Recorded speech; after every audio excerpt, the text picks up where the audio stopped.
বিভাজন, কোষ বিভাজন চ্যাপ্টারটাই ফার্স্টে জানতে হবে এই কোষ বিভাজনের আবিষ্কারক কে। কোষ বিভাজনের আবিষ্কারক কে? কোষ বিভাজনের আবিষ্কারক কে? Walther Flemming. এই ওয়াল্টার ফ্লেমিং কত সালে কোষ বিভাজন প্রথম লক্ষ্য করেন? 1882 সালে। তিনি যে সামুদ্রিক প্রাণীর মধ্যে এই কোষ বিভাজন লক্ষ্য করেন তার নাম হলো সামুদ্রিক স্যালামান্ডার। সামুদ্রিক স্যালামান্ডার এটা সবাই জানে, জানে না যেটা সেটার নামটা, বৈজ্ঞানিক নামটা সেটা হলো কি ট্রাইটোরাস মেকোলোসা। এখানে খেয়াল রাখবা যে তোমার যে কাজটা করতে হবে এটার স্যালামান্ডারটার বৈজ্ঞানিক নামটা একটু খেয়াল রাখবা। এখন এই যে কোষ বিভাজন যেটা সেটা কি ধরনের প্রক্রিয়া?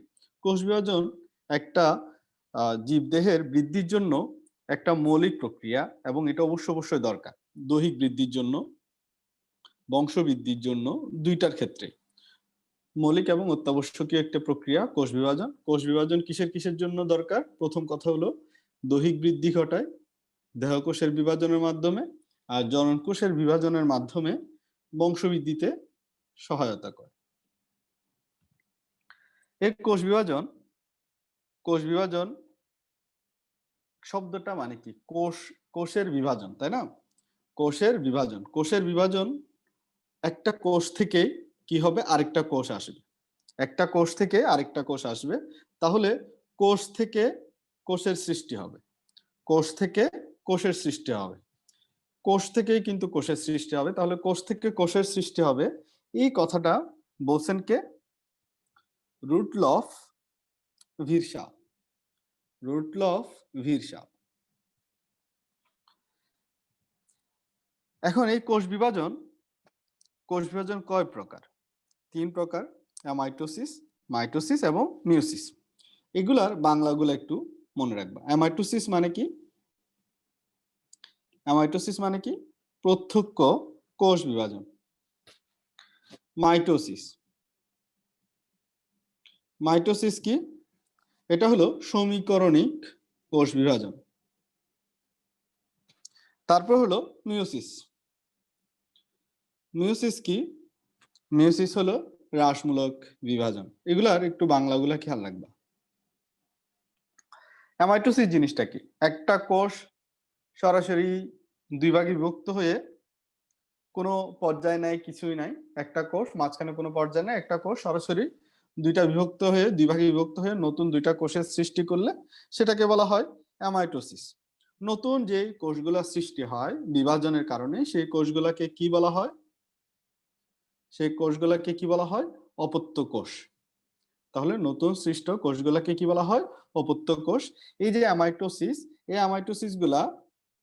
অ্যামাইটোসিস বা প্রত্যক্ষ বিভাজনটা কোথায় পাওয়া যায়? ব্যাকটেরিয়া, ইস্ট, এমিবা, এগুলোতে পাওয়া যায়। আর কোথায় পাওয়া যায়? আর হলো কোথায় পাওয়া যায়?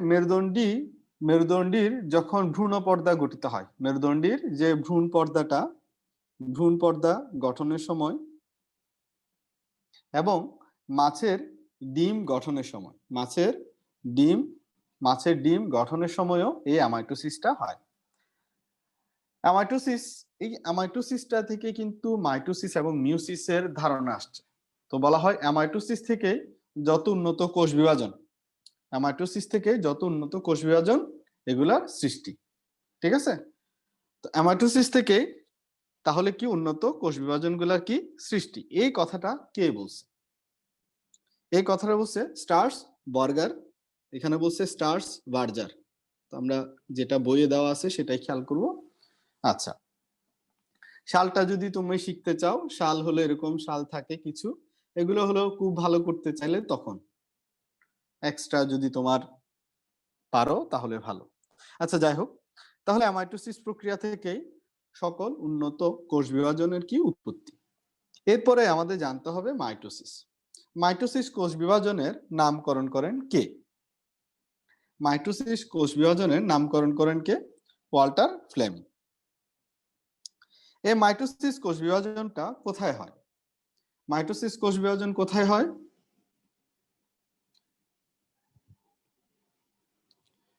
মাইটোসিস কোষ বিভাজন হয় দেহকোষে। দেহকোষগুলা ডিপ্লয়েড। যেমন মানুষের ক্ষেত্রে যদি আমি হিসাব করি, আমাদের দেহকোষগুলা কি ডিপ্লয়েড। তাহলে মাইটোসিস হলে দেহকোষ থেকে এই যে দেহকোষ যেগুলো আছে, দেহকোষ থেকে যে দেহকোষগুলা সৃষ্টি হবে এগুলো সবই ডিপ্লয়েড থাকবে। এখানে কিন্তু ক্রোমোজোমের কোনো কি হবে না, চেঞ্জ হবে না। এবার আসি আমরা, এই মাইটোসিসটা যখন হয় তখন যদি প্রশ্ন আসে অপত্য কোষ যেগুলা সৃষ্টি হয় সেগুলাতে ক্রোমোজোম সংখ্যা মাতৃকোষের ক্রোমোজোম সংখ্যার কতটুকু হয়? সমান হয়। সাবাস। এখন এই মাইটোসিস কোষ বিভাজনটা তাহলে কোথায় হয়? দেহকোষে। চিন্তা করো, দেহকোষে যদি তাহলে মাইটোসিস কোষ বিভাজন হয়। আচ্ছা ঠিক আছে, এই যে মাইটোসিস কোষ বিভাজনের দুইটা জিনিস খেয়াল রাখতে হবে। যে কোনো কোষ বিভাজনের ক্ষেত্রে আমরা মিওসিসও দেখব, নিউক্লিয়াসের বিভাজন, নিউক্লিয়াসের বিভাজন হচ্ছে কিনা সেটা একটু খেয়াল করব, আর সাইটোপ্লাজমের বিভাজন হচ্ছে কিনা সেটা একটু খেয়াল করব। নিউক্লিয়াসের বিভাজনকে কি বলা হয়? নিউক্লিয়াসের বিভাজনকে কি বলা হয়? ল্যাটিন ভাষায় বলা হয় ক্যারিওকাইনেসিস। ক্যারিওকাইনেসিস। এই ক্যারিওকাইনেসিস শব্দটা বা নামকরণটা কে করছেন? স্লাইকার। স্লাইকার হলো এই নামকরণটা করে। সাইটোপ্লাজমের বিভাজনকে কি বলা হয়? সাইটোপ্লাজমের বিভাজনকে কি বলা হয়? সাইটোকাইনেসিস। আচ্ছা, তাহলে এই খেয়াল রাখবা, নিউক্লিয়াসের বিভাজনকে কি বলা হয় এবং সাইটোপ্লাজমের বিভাজনকে কি বলা হয়। আচ্ছা, নিউক্লিয়াসের বিভাজন ক্যারিওকাইনেসিস, এটা একটু ভালো করে খেয়াল রাখবা। মাইটোসিস কোষ বিভাজন কোথায় হয় বললাম? দেহকোষে হয়। এখন এই মাইটোসিস কোষ বিভাজনের আগে জানতে হবে একটা কোষ কখন বিভাজনের জন্য প্রস্তুত হয়। এই কোষকে বিভাজনের জন্য প্রস্তুত করাকে যে চক্রের মধ্যে অন্তর্ভুক্ত করা হয় সেটাকে বলা হয় কোষ চক্র। কোষ চক্রের ধারণা দেন কে? হাওয়ার্ড এবং প্যালক। হাওয়ার্ড এবং প্যালক হলো কোষ চক্রের ধারণা দেন। কত সালে দেন? 1953-তে। প্রথমে যাই, এই যে দেহকোষে, মানুষের দেহকোষ কতটি বা কত ট্রিলিয়ন বলতো? 100 ট্রিলিয়ন। 100 ট্রিলিয়ন মানে যদি আমি নাম্বারে বলি যে তাহলে 100 ট্রিলিয়ন দেহকোষ, এটার যদি আমি নাম্বারে বলি তাহলে 10 টু দি পাওয়ার 14। 100 ট্রিলিয়ন মানে কত? 10 টু দি পাওয়ার 14টি দেহকোষ আছে। তো এই যে দেহকোষ, এই দেহকোষগুলা বিভাজনের আগে কি হতে হবে? প্রস্তুত হতে হবে। এই প্রস্তুত হওয়াকে বলা হয় কোষ চক্র। এই কোষ চক্রের ধাপ আছে। কোষ চক্রের ধাপ আছে কয়টা? কোষ চক্রের ধাপ আছে 3টা।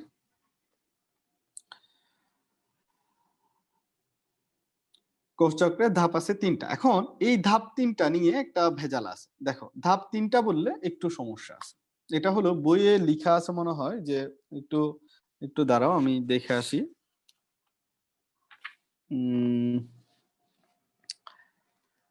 আচ্ছা, কোষ চক্রের ধাপ সরাসরি উল্লেখ করে না, এখানে একটু খেয়াল করো। কোষ চক্রের ধাপ 3টা বললে একটু ঝামেলা আছে, কি সেটা আমি বলি, বইয়ে সরাসরি দেখিয়ে দেয় নাই। কোষ চক্রের ধাপ হলো যখন আমার হিসাব করব যে প্রস্তুতি পর্যায় এবং বিভাজন পর্যায়, তখন হলো 2টা। কি বললাম? প্রস্তুতি পর্যায় এবং বিভাজন পর্যায়, এই 2টা ভাগে ভাগ করা হয়।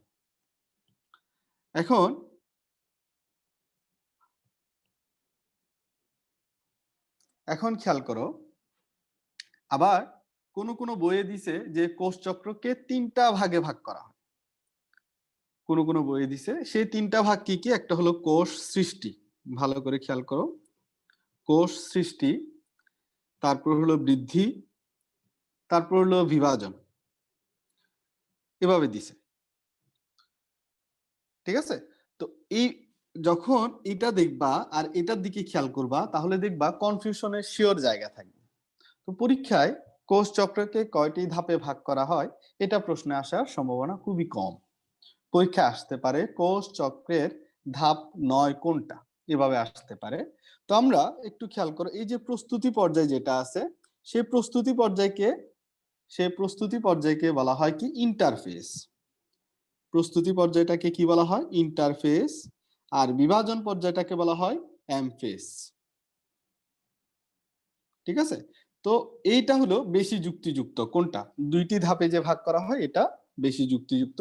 তো দুইটা আসলে পরীক্ষায় এভাবে আসবে না, কয়টি ধাপ আমি বলতেছি, যে কোনটি কোষ চক্রের ধাপ নয় এভাবে খেয়াল করবা। এই যে ইন্টারফেস যে অংশটা আছে, ইন্টারফেস অংশটা যদি আমরা রেড মার্কিং করি, এই রেড মার্কিং ছাড়া বাকি যে অংশটুকু আছে, রেড মার্কিং ছাড়া বাকি অংশটুকু যেটুকু আছে এটা হলো পুরাটা ইন্টারফেস। তো এই ব্লু কালারের যতটুকু আছে এই ইন্টারফেসের সময়কাল হলো সবচেয়ে বেশি, কত 90 to 95%। অর্থাৎ একটা কোষকে বিভাজনের আগে প্রস্তুতি হইতে তার 90 থেকে 95% সময় লেগে যায়, আর বিভাজন হইতে সময় লাগে মাত্র 5 থেকে 10%। তাহলে এই বিভাজন পর্যায়কে বলা হয় এমফেস, আর প্রস্তুতি পর্যায়কে বলা হয় ইন্টারফেস। এই প্রস্তুতি পর্যায়কে আমরা তিনটা ভাগে ভাগ করতে পারি। কি কি? G1, S, G2, তিনটা ভাগে ভাগ করতে পারি। তো এই ইন্টারফেস দশায় নিউক্লিয়াসে ব্যাপক পরিবর্তন হবে। ইন্টারফেস দশায় একটা কোষের নিউক্লিয়াসে ব্যাপক পরিবর্তন হবে। এই কারণে এর কারণ কি, এখানে কখনো ফসফেট যুক্ত হবে, কখনো ডিএনএ সংশ্লেষণ হবে, বিভিন্ন ধরনের কাজ হবে। এজন্য ইন্টারফেস দশার যে নিউক্লিয়াসটা, ইন্টারফেস দশার নিউক্লিয়াসকে বলা হয় কি, ইন্টারফেস দশার নিউক্লিয়াসকে বলা হয় বিপাকীয় নিউক্লিয়াস। ইন্টারফেস দশার নিউক্লিয়াসকে কি বলা হয়? বিপাকীয় নিউক্লিয়াস। আচ্ছা, প্রথমে যাই G1 ফেজ। G1 ফেজে শোনো, প্রথমে G1 ফেজে কি হয়? G1 মানে হলো গ্যাপ 1। G1 ফেজটা হলো মূলত দুইটা প্রোটিন দিয়ে নিয়ন্ত্রিত। একটা হলো সিডিকে, সাইক্লিন ডিপেন্ডেন্ট কাইনেস। তো দুইটা প্রোটিন দ্বারা নিয়ন্ত্রিত, নাম বলছি একটা কি খেয়াল করো, সাইক্লিন ডিপেন্ডেন্ট। সাইক্লিন একটা প্রোটিন, আবার কাইনেস একটা প্রোটিন। তাহলে এখানে কয়টা সাইক্লিন ডিপেন্ডেন্ট কাইনেস যেটাকে বলা হয় সাইক্লিন ডিপেন্ডেন্ট কাইনেস। যে কাইনেস এনজাইমটা কিসের উপর ডিপেন্ড করে? সাইক্লিন প্রোটিনের উপর ডিপেন্ড করে। যে কাইনেস এনজাইমটা সাইক্লিন প্রোটিনের উপর ডিপেন্ড করে সেটাকে বলা হয় cyclin dependent kinase, short form হলো সিডিকে। এই সিডিকে প্রোটিনের কাজ কি? এই সিডিকে প্রোটিনের কাজ হলো এটা ফসফোরাইলেশন নিয়ন্ত্রণ করে। তো ফসফোরাইলেশন শব্দটার অর্থ কি? দেখো, ফসফোরাইলেশন শব্দটার অর্থ কি? অর্থ হলো কোষের ভেতরে কিসের প্রবেশ করবে বা কোষের মধ্যে কি ঢুকাবে?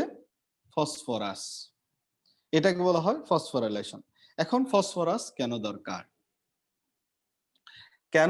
দরকার ফসফোরাইলেশন? কারণ ডিএনএ তৈরির জন্য সব উপাদান কোষের মধ্যে থাকলেও কম পরিমাণে থাকে হলো ফসফরাস। এই ফসফরাসটার যোগান দেওয়ার জন্য যেই এনজাইমটা কাজ করে তার নাম হলো সাইক্লিন ডিপেন্ডেন্ট কাইনেস। এখন এই ডিএনএ কেন দরকার? একটা কোষ প্রস্তুত হওয়ার পরে বিভাজিত হবে কিনা এই ডিএনএ সংশ্লেষণের উপর নির্ভর করে। কারণ আমরা জানি কি, কোষের মাস্টার মলিকিউল বলা হয় কাকে?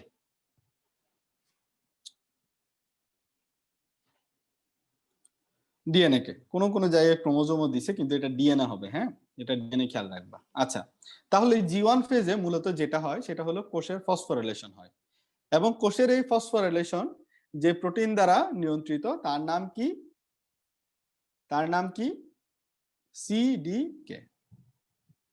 এই সিডিকেটা কোষের ভিতর থেকে উদ্দীপনা দেয়, আর কোষের বাইরে থেকে, অর্থাৎ কোষের বাইরে থেকে কোষ চক্র যাতে শুরু হয়, G1 ফেজ দিয়ে কিন্তু কোষ চক্র শুরু হবে। তো বাইরে থেকে উদ্দীপনা দিচ্ছে কারা কারা? তারা হলো হরমোন এবং গ্রোথ ফ্যাক্টর। তাহলে আমরা একটু যাই, বললাম কি কোষের ভেতর থেকে কোষ চক্রটা শুরু করতেছে সাইক্লিন ডিপেন্ডেন্ট কাইনেস। তাহলে সিডিকে কে আমরা অভ্যন্তরীণ উদ্দীপনা হিসেবে কোষ চক্রের অভ্যন্তরীণ উদ্দীপনার মধ্যে অন্তর্ভুক্ত করতে পারি। তাহলে কোষের বাহ্যিক উদ্দীপনা কি? বাহ্যিক উদ্দীপনা কি? বাহ্যিক উদ্দীপনা হলো হরমোন এবং গ্রোথ ফ্যাক্টর। এই গ্রোথ ফ্যাক্টর কোন রক্তকণিকা থেকে আসে বলতো? যে গ্রোথ ফ্যাক্টর, কোষের জন্য যে গ্রোথ ফ্যাক্টরটা, এগুলাকে বলা হয় প্লেটিলেট থেকে। এই গ্রোথ ফ্যাক্টরটা, এটাকে বলা হয়, এটার গ্রোথ ফ্যাক্টরটার ফুল নাম হলো প্লেটিলেট ডিরাইভড গ্রোথ ফ্যাক্টর। ঠিক আছে? তো তোমরা শুধু গ্রোথ ফ্যাক্টর মনে রাখো, পুরাটা মনে রাখতে গেলে সবই ভুলে যাওয়া। তাহলে এইটুকু হলো আমার।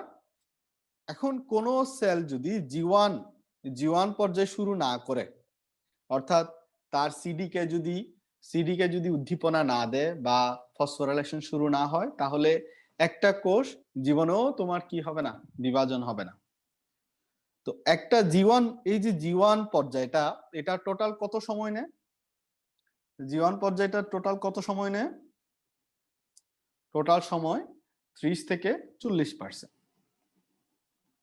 জি1 এর জন্য সময়কাল 30 থেকে 40%। এবার আসি আমরা জি2 ফেজ। জি2 ফেজে কি হচ্ছে? জি2 ফেজে যাওয়ার আগে আমরা মাঝখানে একটা এস ফেজ আছে। এই এস ফেজের ফুল ফর্মটা কি দেখো? এটাকে বলা হয় সিনথেসিস পর্ব। সিনথেসিস শব্দের অর্থ কি? সিনথেসিস শব্দের অর্থ হলো সংশ্লেষণ। এখানে কি সংশ্লেষিত হয়? একটু আগে বলছিলাম, এখানে কি সংশ্লেষিত হয়? এখানে ডিএনএ সংশ্লেষিত হয়। এই যে এসধাপ, এই এসধাপটা কতক্ষণ পর্যন্ত চলবে এটা ডিপেন্ড করে, এটা ডিপেন্ড করে একটা প্রোটিনের উপর, যেটাকে বলা হয় ইনঅ্যাক্টিভেটর প্রোটিন। সেই প্রোটিনটার নাম কি? ইনঅ্যাক্টিভেটর প্রোটিন। তাহলে ইনঅ্যাক্টিভেটর প্রোটিন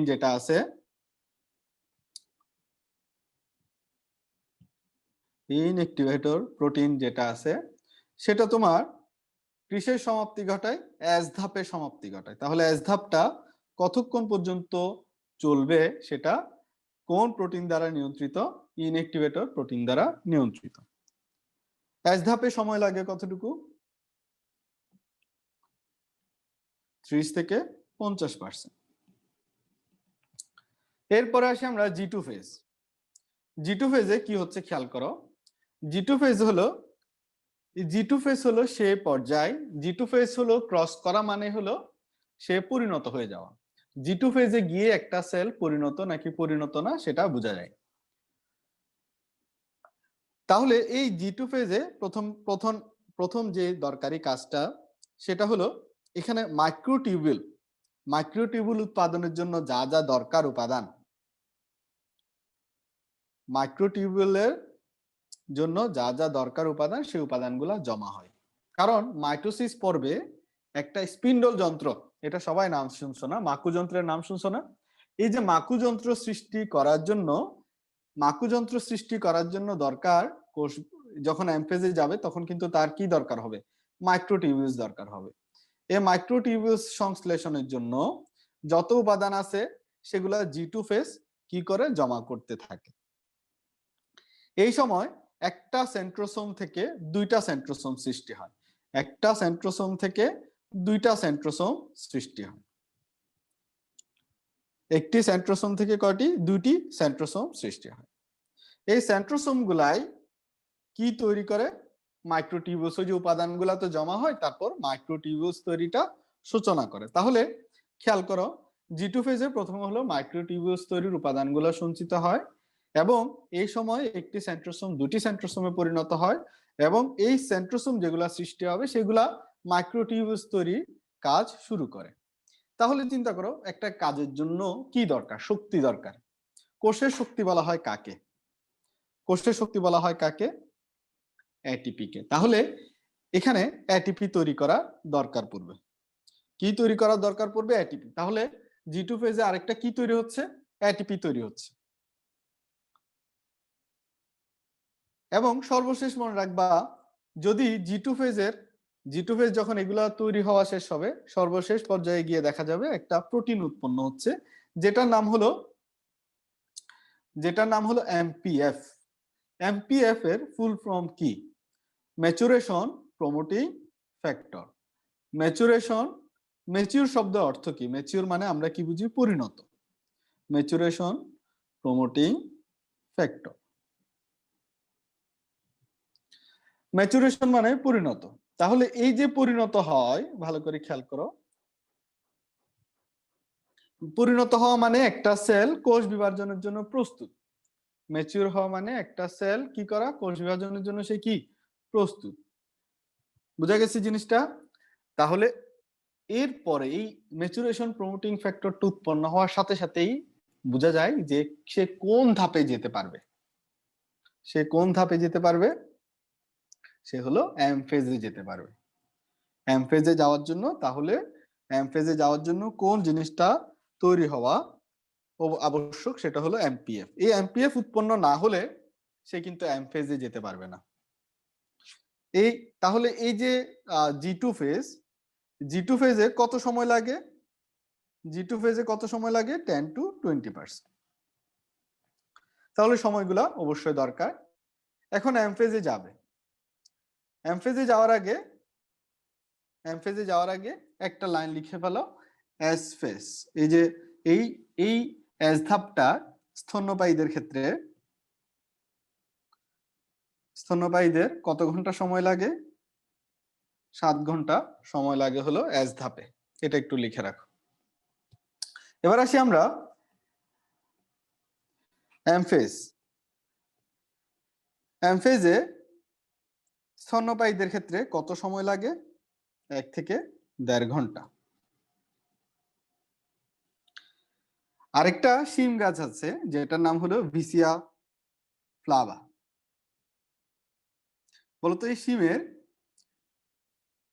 এই শিমের এমফেজে কত ঘন্টা সময় লাগে? এটা একটা শিম গাছ। এই শিমের এমফেজে সময় লাগে 18 থেকে 19 ঘন্টা।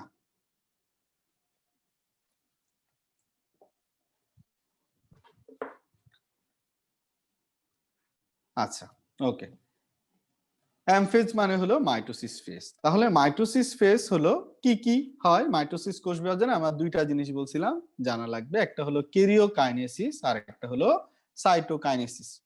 তো ক্যারিওকাইনেসিস মানে নিউক্লিয়াসের বিভাজন। এই ক্যারিওকাইনেসিসের যে ধাপগুলা, সেগুলাকে 5টা অংশে ভাগ করা হয়েছে। প্রোফেজ অর্থাৎ নিউক্লিয়াসে যে পরিবর্তনগুলো হবে সেগুলাকে 5টি ভাগে ভাগ করা হয়েছে। প্রোফেজ, প্রোমেটাফেজ, মেটাফেজ, অ্যানাফেজ এবং টেলোফেজ। এটা সম্পর্কে বা এগুলা সম্পর্কে তোমরা এত ভালো জানো যে আমি হয়তো শো অফের জন্য এখন তোমাদেরকে এগুলা বলে যাব। তো প্রোফেজ, তবে একটা জিনিস আছে যেগুলো তোমরা ভুল করতে পারো, সেই জিনিসগুলো আমি তোমাদেরকে আলাদা করে দিব। প্রোফেজ দেখবা প্রত্যেক দিনই দেখবা ইজি কোয়েশ্চেনই কিন্তু ভুল হচ্ছে, খুব কঠিন কোয়েশ্চেন গুলা কিন্তু পেরে যাচ্ছ।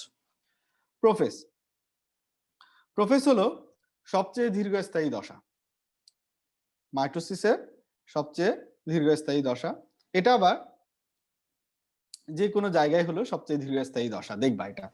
তো প্রোফেজ যেটা, ভালো করে খেয়াল করো, এই সময় কি হয়? প্রথমে জলবিযোজন ঘটে। জলবিযোজন মানে কি? এখান থেকে পানি বের হয়ে যায়। তো খেয়াল করো এটা আসলে কোত্থেকে পানি বের হয়? আমরা কিসের পরিবর্তন বললাম? এগুলা কিসের পরিবর্তন হচ্ছে? নিউক্লিয়াসের পরিবর্তন। তাহলে কোত্থেকে পানি বের হয়ে যাচ্ছে? কোত্থেকে পানি বের হয়ে যাচ্ছে? কোষের নিউক্লিয়াস থেকে। নিউক্লিয়াস থেকে পানি বের হওয়া মানে কি? পুরা নিউক্লিয়াস তো, আর নিউক্লিয়াসের ভিতরে আছেই কি? নিউক্লিয়াসের ভিতরে আছে কি? ক্রোমোজোম আর প্রোটিন। তো প্রোটিন থেকে তো আর পানি বের হবে না, তাহলে পানি আর আসার অংশ আছে থেকে? ক্রোমোজোম থেকে। তো ক্রোমোজোম থেকে যখন পানি বের হয়ে যায়, তখন ক্রোমাটিড গুলা কি হতে থাকে? খাটো এবং মোটা হইতে থাকে। এখন তাহলে পানি যখন বের হইতে থাকবে, নিউক্লিয়াসের এই যে ক্রোমাটিড গুলা যখন খাটো এবং মোটা হওয়া শুরু হয়, খাটো এবং মোটা হওয়া শুরু হচ্ছে, ভালো করে খেয়াল করো, এখানে পার্থক্যগুলা একটু খেয়াল করবা। ক্রোমাটিড গুলা খাটো এবং মোটা হয়। এখানে কিন্তু কোথাও শব্দ নাই যে সবচেয়ে বেশি খাটো এবং মোটা হয়। যদি এখানে খাটো এবং মোটার আগে শুধু এই জায়গায় বলা হয় ক্রোমাটিড গুলা সবচেয়ে বেশি খাটো এবং মোটা হয়, তাহলে কোন ধাপে? সবচেয়ে বেশি খাটো মোটা হয় বললে এটা কিন্তু চলে যাবে মেটাফেজ ধাপে। মেটাফেজ ধাপে হলো সবচেয়ে বেশি খাটো এবং মোটা হয়। তাহলে দেখো, শুধু একটা শব্দের পরিবর্তনের জন্য ধাপেরও চেঞ্জ হয়ে যাবে, খেয়াল রাখবা এই জিনিসগুলো। তারপরে প্রশ্ন হলো নিউক্লিয়ার মেমব্রেন। নিউক্লিয়ার মেমব্রেন বিলুপ্ত হয় নাকি বিলুপ্ত হওয়া শুরু হয়? এই শব্দটার মধ্যে ভালো করে খেয়াল করবা, এখানে লেখা আছে দেখবা, নিউক্লিয়ার মেমব্রেন বিলুপ্ত হওয়া শুরু হয়। বিলুপ্ত কিন্তু হয় কোন ধাপে গিয়ে? মেটাফেজ ধাপে। নিউক্লিয়ার মেমব্রেন বিলুপ্ত হওয়া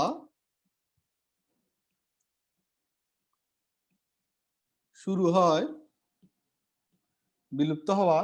হয় প্রোফেজ ধাপে। শুধু শুরু হয়। জান্নাতুল এগুলো ফার্স্ট চ্যাপ্টার দেখাবো, হ্যাঁ, botany first chapter. Nuclear membrane বিলুপ্ত হওয়া শুরু হয় প্রোফেজ ধাপে। তাহলে প্রশ্ন যদি আসে যে বিলুপ্ত হয়, নিউক্লিয়ার মেমব্রেন বা এনভেলপটা কবে বিলুপ্ত হয়ে যায়?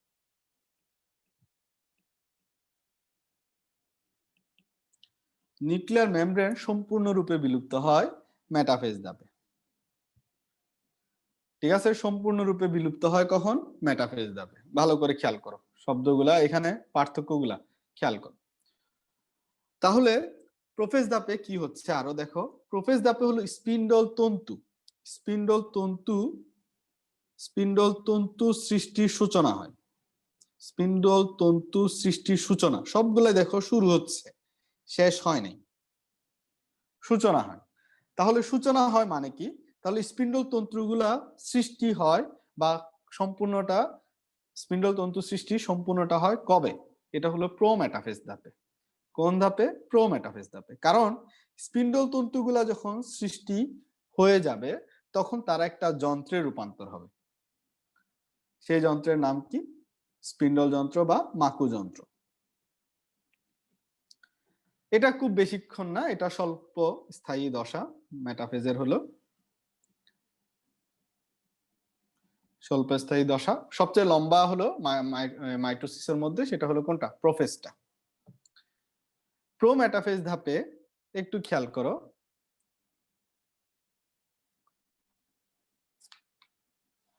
প্রোমেটাফেজ ধাপে স্পিন্ডল যন্ত্র, আচ্ছা স্পিন্ডল যন্ত্রটাকে যদি আমরা একটু এঁকে রাখি আর কি, যদি এভাবে হয়, স্পিন্ডল যন্ত্রটা তো সবাই দেখছো, এরকমই স্পিন্ডল তন্তুগুলো এরকম থাকে, তাই না? এরকম স্পিন্ডল তন্তুগুলা থাকে। এই স্পিন্ডল তন্তুর ঠিক এই যে মাঝখানে যে এলাকাটা, এই এলাকাটাকে কি এলাকা বলা হয়? এই এলাকাটাকে কি বলা হয়? বিষুবীয় অঞ্চল। এই এলাকাটাকে বলা হয় বিষুবীয় অঞ্চল বা ইকুয়েটর। বিষুবীয় অঞ্চল বা কি বলা হয়? ইকুয়েটর। আর এই প্রান্তগুলা হলো কি? মেরু। এখন দেখো এখানে দুই ধরনের ফাইবার দেখা যায়। এখানে দুই ধরনের ফাইবার দেখা যায়। এক ধরনের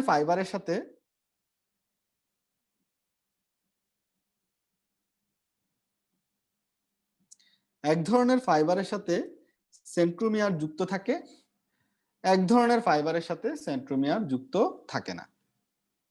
ক্রোমাটিড গুলা দিয়ে দিচ্ছি সেন্ট্রোমিয়ার দুই পাশে। তাহলে খেয়াল করো, একটার সাথে যেগুলোর সাথে যেই স্পিন্ডল ফাইবার গুলা, দেখো স্পিন্ডল ফাইবার গুলার সাথে সেন্ট্রোমিয়ার যুক্ত থাকে সেগুলাকে বলা হয় ট্র্যাকশন ফাইবার। সেগুলাকে কি বলা হয়? Traction fibre. তাহলে আমরা কালো করে দিচ্ছি যেগুলো ট্র্যাকশন ফাইবার না, কালো না, আমরা সবুজ করে দিচ্ছি। এই যে দেখো, এটা কি ট্র্যাকশন ফাইবার? না। তাহলে দেখো এটা কি? এটাও ট্র্যাকশন ফাইবার না। তাহলে এগুলা ট্র্যাকশন ফাইবার না। যেগুলোর সাথে কি যুক্ত নাই, যেগুলোর সাথে সেন্ট্রোমিয়ার যুক্ত থাকে না, সেগুলোকে আমরা কি বলবো না, ট্রাকশন ফাইবার বলবো না, সেগুলোকে বলা হয় ফ্রি ফাইবার বা মুক্ত তন্তু। সেগুলোকে বলা হয় ফ্রি ফাইবার বা মুক্ত তন্তু। এই ক্রোমোজোমগুলা সেন্ট্রোমিয়ার দ্বারা যখন স্পিন্ডল তন্তুগুলার সাথে যুক্ত হয় তখন একটা নৃত্য দেখায়। সেই নৃত্যটাকে কি বলা হয়, ক্রোমোজোমীয় নৃত্য। তাহলে খেয়াল রাখবা, ক্রোমোজোমীয় নৃত্যটা কোন ধাপে দেখা যায়? ক্রোমোজোমীয় নৃত্যটা কোন ধাপে দেখা যায়? এটা হলো প্রোমেটাফেজ ধাপে। আচ্ছা, এখন দেখো এই যে সেন্ট্রোমিয়ার, এই যে দেখো ভালো করে খেয়াল করো, এই সেন্ট্রোমিয়ারটা আমি একটু আলাদা একটা ছবি দিয়ে দেখাই। সেন্ট্রোমিয়ারটা কার সাথে যুক্ত হচ্ছে? ট্রাকশন ফাইবারের সাথে যুক্ত হচ্ছে, তাই না? এই যে সেন্ট্রোমিয়ারটা, ধরো এই সেন্ট্রোমিয়ারটা যুক্ত হলো কোথায়? ট্রাকশন ফাইবারের সাথে, স্পিন্ডল ফাইবারের সাথে যুক্ত হচ্ছে। এখানে একটা আমি রেড কালার করতেছি, দেখো এই রেড কালার যে অংশটা দেখতেছো, এই রেড কালারের এই জিনিসটাকে বলা হয় মোটর প্রোটিন। এটাকে কি বলা হয়? Motor protein. এই প্রোটিনের নাম কি? Motor protein. তো একটু যদি আমি জিজ্ঞেস করি যে স্পিন্ডল ফাইবারের সাথে সেন্ট্রোমিয়ারের কোন প্রোটিনটা যুক্ত হয়? স্পিন্ডল ফাইবারের সাথে সরাসরি সংযোগ করে সেন্ট্রোমিয়ারের কোন প্রোটিন? তার নাম হলো মোটর প্রোটিন। এটা যাতে কখনো ভুল না হয়।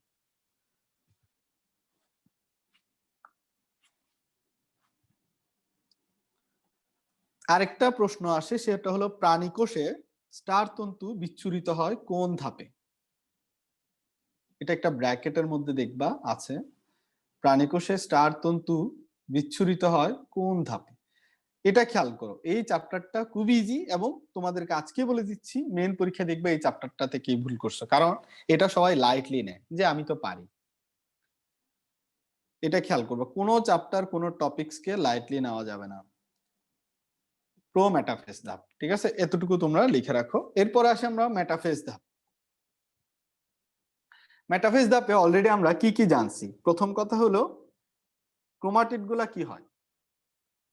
ক্রোমাটিড গুলা সবচেয়ে বেশি খাটো এবং মোটা হয়। সবচেয়ে বেশি খাটো এবং মোটা হয়। মেটাফেজ ধাপে নিউক্লিয়ার মেমব্রেন সম্পূর্ণরূপে বিলুপ্ত হয়। সম্পূর্ণরূপে কি হয়? বিলুপ্ত হয়।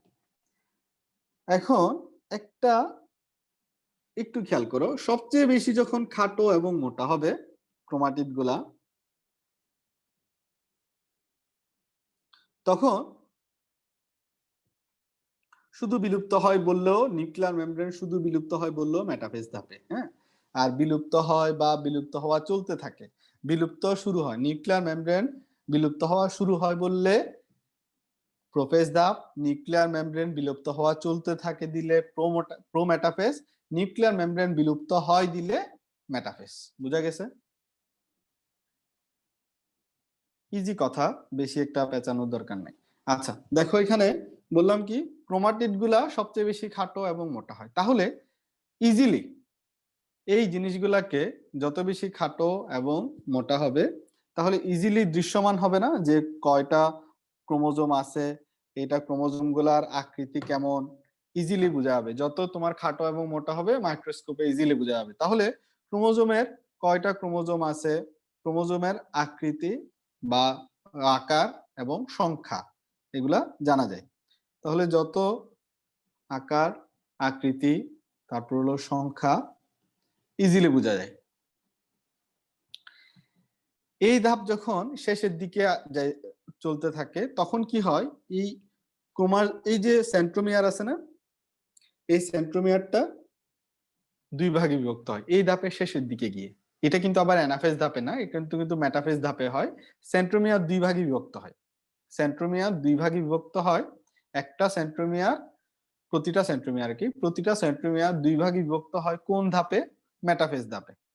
মেটাফেজ ধাপে কি হয় আরেকটা জিনিস, এটা যদি হয় স্পিন্ডল যন্ত্র, স্পিন্ডল যন্ত্র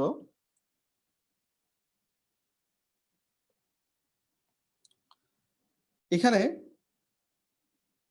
দেখো এখানে হলো সবগুলা সেন্ট্রোমিয়ার কোন জায়গা বরাবর অবস্থান করে, কোন এরিয়া বরাবর, বিষুবীয় অঞ্চল বরাবর। বিষুবীয় অঞ্চল বরাবর যখন সেন্ট্রোমিয়ার গুলো অবস্থান করে তখন সেটাকে বলা হয় কি মেটাকাইনেসিস। মেটাকাইনেসিস বিষুবীয় অঞ্চল বরাবর অবস্থান করলে মেটাকাইনেসিস। মনে থাকবে?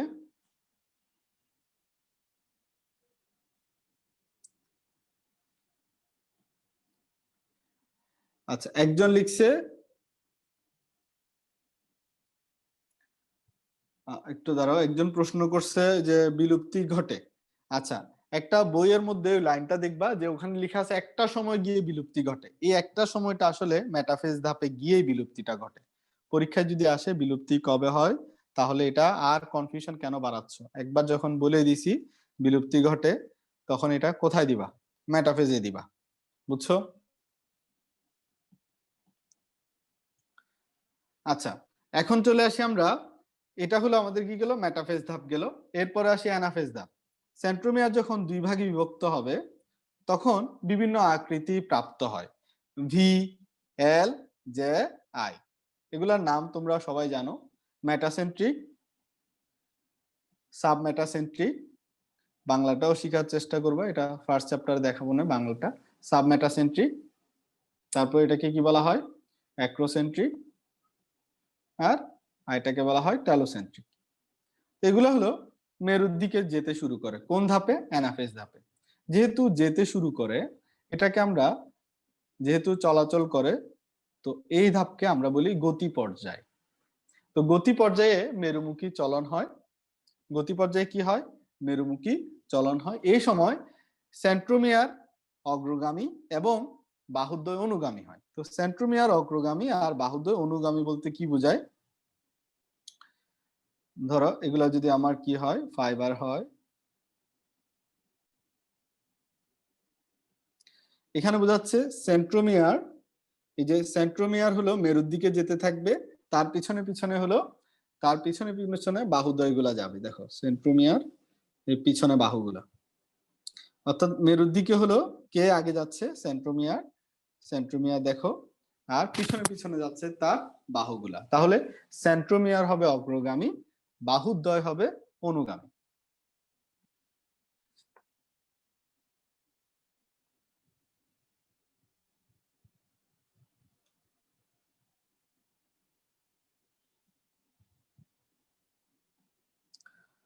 এরপরে আসি আমরা, তাহলে এটা গেল অ্যানাফেজ ধাপ। অ্যানাফেজ ধাপের পরে আসি আমরা টেলোফেজ ধাপ। টেলোফেজ ধাপ থেকে কোয়েশ্চেন তেমন একটা আসে না, আর আসলেও কোয়েশ্চেনটা এভাবে হয় যে সবকিছু পুনরায় ফিরে আসে। পানি ফিরে আসবে, নিউক্লিয়ার মেমব্রেন ফিরে আসবে, ক্রোমোজোম গুলা আবারও কি হবে, লম্বা হয়ে যাবে, সরু হয়ে যাবে ক্রোমাটিড গুলা। ঠিক আছে, পুনরায় পুনরায় কথাগুলা যখন আবারও শব্দ বা আবারও বা পুনরায় এই শব্দগুলা থাকে, তখন তুমি ইজিলি বুঝতে পারবা এটা হলো টেলোফেজ ধাপ। বোঝা গেছে জিনিসটা? এখন খেয়াল করো, এখানে একটা জিনিস শুধু আলাদা করে খেয়াল রাখবা, যে মেরুর দিকে যখন চলে সেটা হলো অ্যানাফেজ। আর যখন মেরুতে পৌঁছে যায়, আর যখন মেরুতে অপত্য ক্রোমোজোম গুলা মেরুতে অবস্থান করে, যে কি বললাম, মেরুতে স্থির অবস্থান করে বা মেরুতে অবস্থান করে, এরকম যদি লিখে তাহলে হবে এটা টেলোফেজ ধাপ। ঠিক আছে, কারণ এটা মেরুতে তো যখন যাচ্ছিল তখন অ্যানাফেজ, কিন্তু মেরুতে যখন পৌঁছে যাবে এবং গিয়ে স্থির হয়ে যাবে বা অবস্থান করবে, তখন সেটাকে বলা হয় টেলোফেজ ধাপ। তোমরা সবাই ভিডিও অফ করো, ভিডিও অন করে রাখো কেন তোমরা? আচ্ছা, তাহলে এটা হলো গেল। এরপরে আসি আমরা, এটা হলো নিউক্লিয়াসের বিভাজন আমরা পড়লাম। তাহলে নিউক্লিয়াসের বিভাজন দেখলাম আমরা, দুইটা ভাগ হয়ে যাচ্ছে। এরপরে শুরু হয় সাইটোপ্লাজমের বিভাজন। তাহলে সাইটোকাইনেসিসটা, সাইটোকাইনেসিসটা কি টেলোফেজ পর্যায়ে, সাইটোকাইনেসিসটা কি টেলোফেজ পর্যায়ের শেষে শুরু হয় হলো সাইটোকাইনেসিস। তো সাইটোকাইনেসিস কি? সাইটোপ্লাজমের বিভাজন। এই উদ্ভিদ কোষে যখন সাইটোকাইনেসিস ঘটে তখন দুইটা জিনিস সৃষ্টি হয়, একটা হলো কোষ প্লেট আর একটা হলো কোষ প্রাচীর। তাহলে সাইটোকাইনেসিসটা উদ্ভিদ কোষে শুরু হয় কিভাবে? কোষ প্লেট এবং কোষ প্রাচীর সৃষ্টির মাধ্যমে। তো এই যে কোষ প্লেট এবং কোষ প্রাচীর, এটা কি একটু খেয়াল করো। কোষের এরকম একটা প্লেট সৃষ্টি হয়, ধরো আমি একটা দেখাই, এই যে এরকম একটা প্লেট সৃষ্টি হয়। এই যে প্লেটটা যেটা ঢেউ খেলানো দিয়েছি এটাকে বলা হয় কোষ প্লেট। তো পরীক্ষায় আসে এই কোষ প্লেটটা কি কি নিয়ে সৃষ্টি হয় বা কি কি দিয়ে তৈরি হয়। তো আমি সহজে বলে দিই যে কোষ প্লেটটা সৃষ্টি হয় এফ আর ভি দিয়ে। অনেকেই এফ বি যেটা মনে রাখো। তো এফ দিয়ে হলো ফ্রেগমোপ্লাস্ট,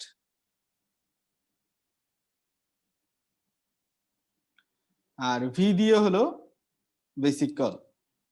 ভেসিকল এবং ফ্রেগমোপ্লাস্ট এই দুইটা জিনিস নিয়ে গঠিত হয় হলো কোষ প্লেট।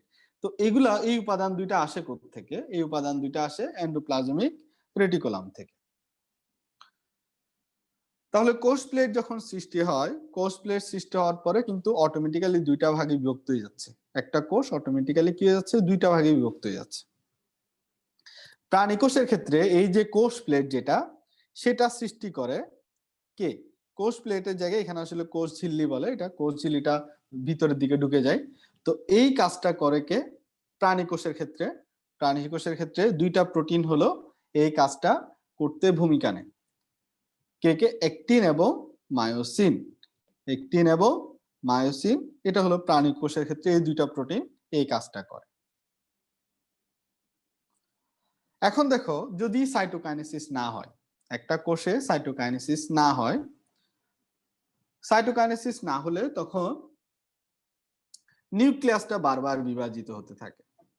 তাহলে কখন নিউক্লিয়াস বিভাজিত হয়? তখন একটা নিউক্লিয়াস বা ক্যারিওকাইনেসিস কখন চলতে থাকে? যদি সাইটোকাইনেসিস না হয়। ভালো করে বুঝো, যদি সাইটোকাইনেসিস না হয় তখন তোমার চলতে থাকে কি? ক্যারিওকাইনেসিস।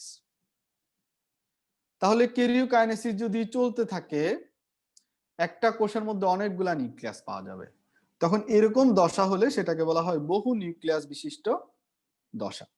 তো বহু নিউক্লিয়াস বিশিষ্ট আমরা উদ্ভিদ কোষ পেতে পারি, বহু নিউক্লিয়াস বিশিষ্ট আমরা প্রাণী কোষ পেতে পারি, বহু নিউক্লিয়াস বিশিষ্ট আরেকটা কি পেতে পারি দেখি, পুরানো স্টুডেন্টরা বলো তো। দূর গাদা, ডাবের পানি বলে। বহু নিউক্লিয়াস বিশিষ্ট প্রোটোজোয়া পাইতে পারি, তাই না? তো এখন দেখো, একজন বলছে অ্যাগারিকাস। আচ্ছা দেখো, বহু নিউক্লিয়াস বিশিষ্ট উদ্ভিদ কোষকে কি বলা হয়? বহু নিউক্লিয়াস বিশিষ্ট উদ্ভিদ কোষকে কি বলা হয়? সিনোসাইট। বহু নিউক্লিয়াস বিশিষ্ট প্রাণী কোষকে কি বলা হয়? প্লাজমোডিয়াম। আর বহু নিউক্লিয়াস বিশিষ্ট প্রোটোজোয়াকে বলা হয় কি? সাইজন্ট। বহু নিউক্লিয়াস বিশিষ্ট প্রোটোজোয়াকে বলা হয় কি? সাইজন্ট। এটা ম্যালেরিয়াতে দেখবা এরকম বহু নিউক্লিয়াস বিশিষ্ট দশা আছে। তো আমরা এরকম একটা বহু নিউক্লিয়াস বিশিষ্ট উদ্ভিদ কোষের উদাহরণ বা বহু নিউক্লিয়াস বিশিষ্ট যখন এরকম হয় সেটাকে বলা হয়, এরকম বারবার নিউক্লিয়াসের বিভাজন চলতে থাকলে তখন এটাকে বলা হয় মুক্ত নিউক্লিয়ার বিভাজন। এই মুক্ত নিউক্লিয়ার বিভাজনের ফলাফল হলো ডাবের পানি। ওই যে পানি বের হতে থাকে, এখানে হলো ডাবের পানি হলো মুক্ত নিউক্লিয়ার বিভাজনের ফলাফল। মনে থাকবে জিনিসটা? তাহলে সিনোসাইট কি, প্লাজমোডিয়াম কি, সাইজন কি, মুক্ত নিউক্লিয়ার বিভাজনের ফলাফল কি, এগুলো একটু খেয়াল রাখবা। এই মাইটোসিস যেটা, এই মাইটোসিস হলো নিয়ন্ত্রিতভাবে হলে তো ভালো, অনিয়ন্ত্রিতভাবে হলে সমস্যা। অনিয়ন্ত্রিতভাবে হলে এটা তো দেহকোষে হয়। দেহকোষে যখন অনিয়ন্ত্রিত মাইটোসিস বিভাজন হয় তখন যেটা হয় সেটা হলো টিউমার। টিউমার হয়, ক্যান্সার হয়। এখন কথা হলো অনিয়ন্ত্রিত হওয়ার কারণ কি? প্রতিটা কোষের মধ্যে, প্রতিটা কোষকে আমরা দুইটা ভাগে যদি ভাগ করি, প্রতিটা কোষের দুইটা হাফ যদি আমরা করি, একটা হাফে হলো একটা হাফে হলো ডিফেক্টিভ P53 থাকবে, আরেকটা হাফে হলো P53 হলো নট ডিফেক্টিভ। ভালো করে, এটা নরমাল। কিন্তু যখন কোনো কারণে সবগুলাই ডিফেক্টিভ হয়ে যাবে, একটা কোষের সব P53 যখন ডিফেক্টিভ হয়ে যাবে, তখন হলো একটা কোষ আর নিয়ন্ত্রিতভাবে বিভাজন হয় না। কারণ এই P53 যেটা, এটাই হলো কোষের বিভাজন নিয়ন্ত্রণ করে। কোষের বিভাজন বা মাইটোসিস বিভাজন যেটা, সেটা নিয়ন্ত্রণ করে। এখন P53 যখন সবাই নষ্ট হয়ে যায়, একটা ফ্রেন্ড সার্কেলে যখন কিছু ভালো কিছু খারাপ এরকম থাকে, খারাপগুলারে হলো ভালোগুলা টেনে রাখে। যখন খারাপগুলা ভালোগুলারে টেনে খারাপ বানাই ফেলে, তখন তাদেরকে আর আটকানোর সুযোগ থাকে না। এখানেও ঠিক সেরকম P53 যেগুলা ডিফেক্টিভ না, এগুলাও যদি ডিফেক্টিভ হয়ে যায়, অর্থাৎ সব একটা কোষের সব P53 যখন ডিফেক্টিভ হয়ে যাবে, তখন মাইটোসিস বিভাজন অনিয়ন্ত্রিত হয়ে যাবে। অনিয়ন্ত্রিত মাইটোসিস বিভাজনের ফলাফল হলো টিউমার ক্যান্সার। তাহলে ভালো করে খেয়াল করো, কোন ধরনের কোষ বিভাজনের কারণে টিউমার সৃষ্টি হয়? মাইটোসিস, অনিয়ন্ত্রিত মাইটোসিসের কারণে সৃষ্টি হয় টিউমার। আর টিউমারের পরবর্তী ফলাফল হলো ক্যান্সার। এখন আমরা কখন বুঝবো যে টিউমার বা ক্যান্সার হওয়ার সম্ভাবনা কতটুকু? সেটা যে জিনিস দ্বারা চেক করা হয় সেটাকে বলা হয় মাইটোটিক ইন্ডেক্স। এই মাইটোটিক ইন্ডেক্স জিনিসটা কি? মাইটোসিস হচ্ছে মাইটোসিসরত কোষের সংখ্যা ডিভাইডেড বাই মোট কোষ সংখ্যা। মোট কোষ সংখ্যা দিয়ে যদি মাইটোসিসরত কোষ সংখ্যাকে আমরা ভাগ করি, তাহলে যেটা পাবো সেটা হলো মাইটোটিক ইন্ডেক্স। এই মাইটোটিক ইন্ডেক্সের মান যত বেশি হবে, খেয়াল করো, তার মানে কি মাইটোসিসরত কোষের সংখ্যাও বেশি হয়ে যাবে না? এরকম যত বেশি হবে তার মানে তো এটা অনিয়ন্ত্রিত, যত অতিরিক্ত হয়ে গেলে তখন এটা কি টিউমার। তো বলা হয় এমআই এর মান যত উচ্চ হবে, এটা তত তাড়াতাড়ি টিউমারটা বড় হবে বা বড় হওয়াটা নির্দেশ করবে। তাহলে মাইটোটিক ইন্ডেক্স এটা হলো টিউমার বা ক্যান্সার হওয়ার ক্ষেত্রে একটা নির্দেশক। এখন এই যে টিউমার সৃষ্টি হওয়া বা ক্যান্সার হওয়াকে বলা হয় অনকোজেনেসিস। ভালো করে খেয়াল করো, অনকোজেনেসিস। টিউমার বা ক্যান্সার সৃষ্টি হওয়াকে বলা হয় অনকোজেনেসিস। এখন খেয়াল করো, অনকোজেনেসিস করে যে জিন তার নাম হলো অনকোজিন। এখন প্রশ্ন আসতে পারে অনকোজিন জিনিসটা কি? যেমন P53 কি হয়ে গেল? সবগুলা ডিফেক্টিভ হয়ে গেল। তাহলে সকল ডিফেক্টিভ P53 কে আমরা বলতে পারি না অনকোজিন, যার কারণে কি হবে? অনকোজেনেসিস হবে, তার মানে কি টিউমার সৃষ্টি হবে। তাহলে কোষ চক্র নষ্ট করে যে জিন, তারাই হলো অনকোজিন। এখন এই জিনগুলা কখন ডিফেক্টিভ হবে বা কখন অনকোজিন সৃষ্টি হবে? ধরো রেডিয়েশন শুনছো? রেডিয়েশন মানে কি? রেডিয়েশন মানে তো বুঝাই না, তেজস্ক্রিয়তা যেটাকে বলা হয়, আলফা বিটা গামা, এইসব রে যখন অতিরিক্ত কোনো জায়গায় হবে, তারা কি করে? তোমার সেলুলার চেঞ্জ আনে বা ডিএনএ তে মিউটেশন হয়। এই রেডিয়েশনের কারণে ডিএনএ তে কি হয়? মিউটেশন হয়। তাহলে ডিএনএ তে যখন মিউটেশন হয়, ডিএনএ তো একটা কোষের কি করে? নিয়ন্ত্রণ করে না? শুরুতে বলছিলাম তাই না, একটা কোষের মাস্টার মলিকিউল কাকে বলা হয়? ডিএনএ। তো ডিএনএ তে মিউটেশন করে। তাহলে আমরা বলতে পারি না রেডিয়েশনের কারণে ডিএনএ তে মিউটেশন হচ্ছে। ডিএনএ তে মিউটেশন মানে সেলের জিন হলো ডিএনএ এর খন্ডাংশকে বলা হয় জিন, তাই না? জিন মানে কি? ডিএনএ এর খন্ডাংশ। তো ডিএনএ তে মিউটেশন হওয়া মানে তো জিনেই পরিবর্তন হওয়া। ওই জিনে পরিবর্তন হইলে আমরা কি পাই? অনকোজিন পাই। তাহলে এখানে খেয়াল করো, রেডিয়েশন জিনিসটাকে আমরা বলতে পারি না মিউটাজেন্স। রেডিয়েশনকে একটা জিনিস, এটাকে মিউটাজেন্স। তাহলে মিউটাজেন জিনিসটা কি? যেসব রাসায়নিক পদার্থ ক্যান্সার সৃষ্টিতে উৎসাহিত করে তাদেরকে বলা হয় মিউটাজেন্স। এবার দেখো মেটাস্টেসিস, এই শব্দটা এত বেশি জরুরি, ভালো করে খেয়াল করো। মেটাস্টেসিস জিনিসটা কি? ধরো কারো ক্যান্সার হয়েছে, ফুসফুসে। কারো ক্যান্সার কোথায় হলো? ফুসফুসে হলো। ফুসফুস থেকে ক্যান্সার ধরো লিভারে চলে গেল, তারপরে ধরো ব্রেনে চলে গেল, তারপরে ধরো কিডনিতে চলে গেল, তারপরে ধরো ব্লাডে চলে গেল। একটা জায়গার ক্যান্সার যখন দেহের বিভিন্ন অংশে ছড়ায় পড়ে তখন সেটাকে বলা হয় মেটাস্টেসিস। এই মেটাস্টেসিসটা মূলত হয় কিসের মাধ্যমে? ব্লাডের মাধ্যমে অথবা লিম্ফের মাধ্যমে। লিম্ফ মানে কি? লসিকা। মনে থাকবে?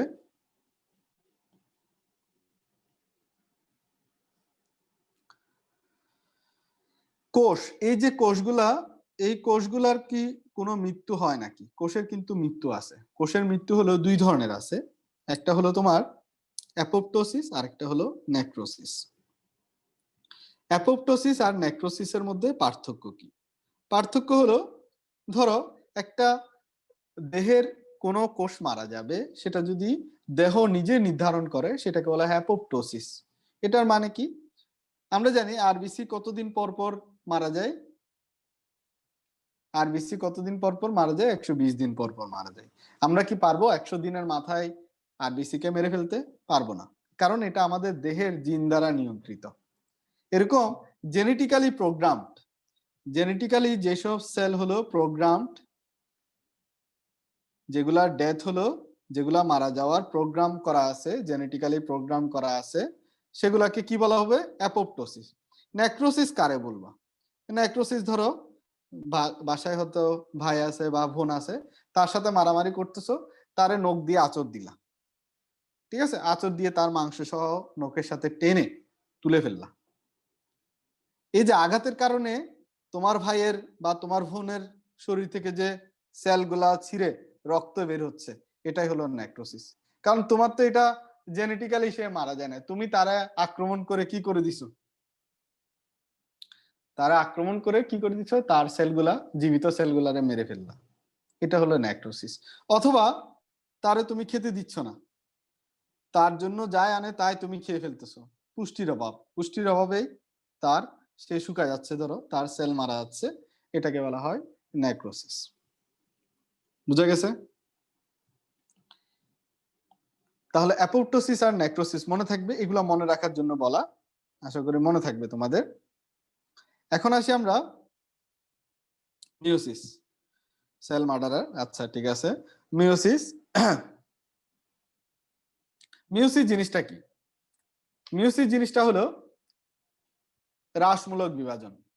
এখানে মিওসিস কোষ বিভাজনে নিউক্লিয়াস কয়বার বিভাজিত হয়? পরীক্ষায় খুবই দরকার। মিওসিস কোষ বিভাজনকে কি বলা হয়? হ্রাসমূলক বিভাজন।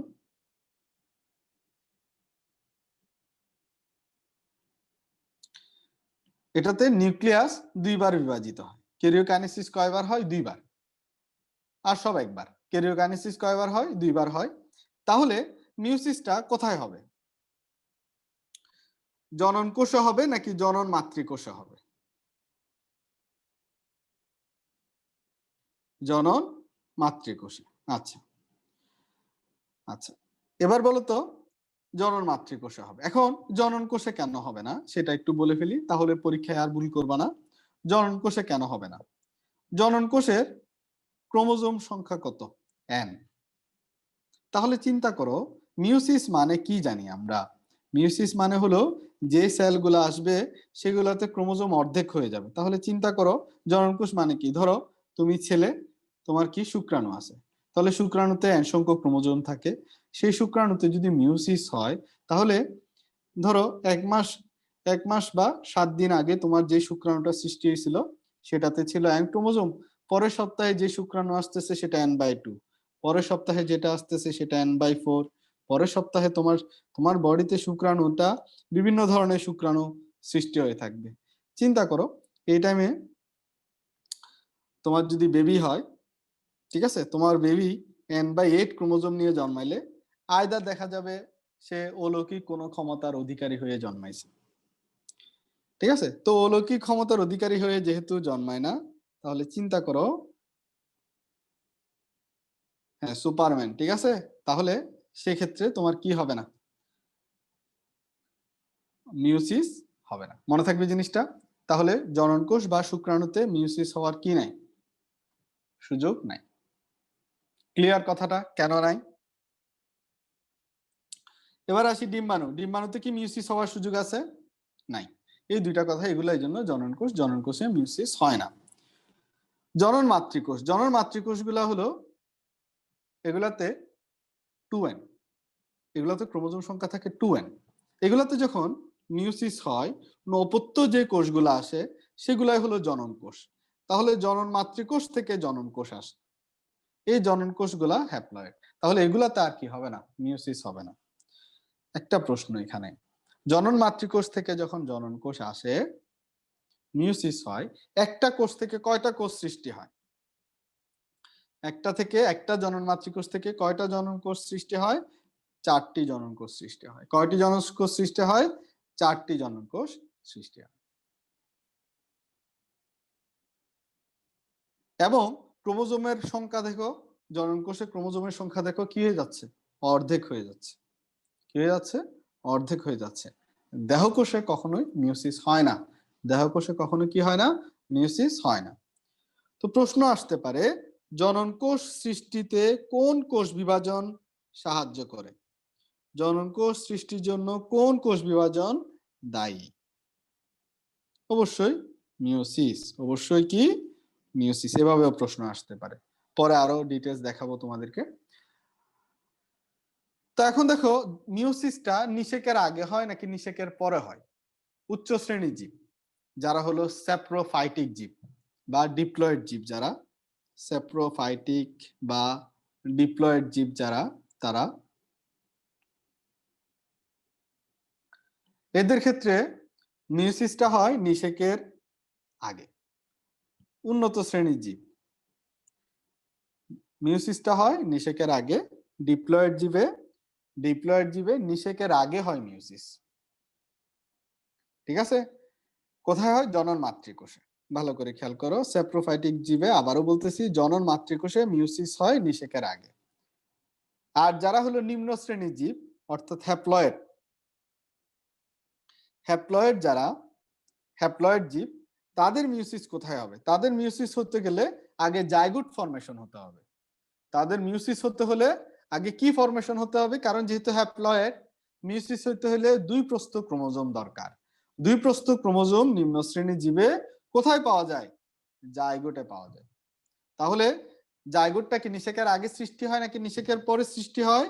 নিষেকের পরে। নিষেকের পরে হয় জাইগোট, সেই জাইগোটে হয় মিউসিস। মিউসিসকে 2টা ভাগে ভাগ করা হয়, মিউসিস 1 এবং মিউসিস 2। মিউসিস 1 এবং কি মিউসিস 2। আচ্ছা, তোমরা 1.5 ঘন্টা ক্লাস করতে পারো না, এরা কারা? এরা কারা? তোমাদের কি হয় বলো তো? 1.5 ঘন্টা ক্লাস করার মতো ধৈর্য নাই এমন স্টুডেন্ট যারা, তারা মেডিকেলে তো রুগীরে অর্ধেককে অপারেশন অর্ধেকে রেখে বের হয়ে চলে আসবে টায়ার্ড হয়ে। হ্যাঁ,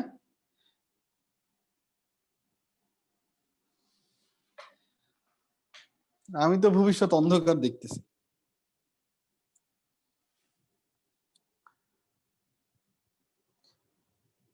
এবার আসি আমরা মিউসিস 1। মিউসিস 1টাই হলো আসল মিউসিস। মিউসিস 1টাই হলো আসল মিউসিস, যেটাকে বলা হয় হ্রাসমূলক বিভাজন বা রিডাকশনাল বিভাজন। আর মিউসিস 2টা হলো আসল মাইটোসিস। মিউসিস 2টা হলো আসল মাইটোসিস। এটা হলো আসল মাইটোসিস বলতে এটা হুবহু মাইটোসিসের মতোই, ওই আসল মিউসিস হলো এটাই মিউসিস 1টা। মিউসিস 2টা আসলে এক ধরনের মাইটোসিস। তাহলে মিউসিস 2 এর ধাপগুলা মানেই মনে রাখবো কি, মাইটোসিসের ধাপ। তাহলে মিউসিস 1 এ কি কি ধাপ আছে সেটা আমরা একটু আলোচনা করে ফেলি। মিউসিস 1 এ হলো প্রোফেজ 1 আছে, মেটাফেজ 1 আছে, অ্যানাফেজ 1 আছে, টেলোফেজ 1 আছে। তাহলে মিউসিস 1টা খেয়াল করো।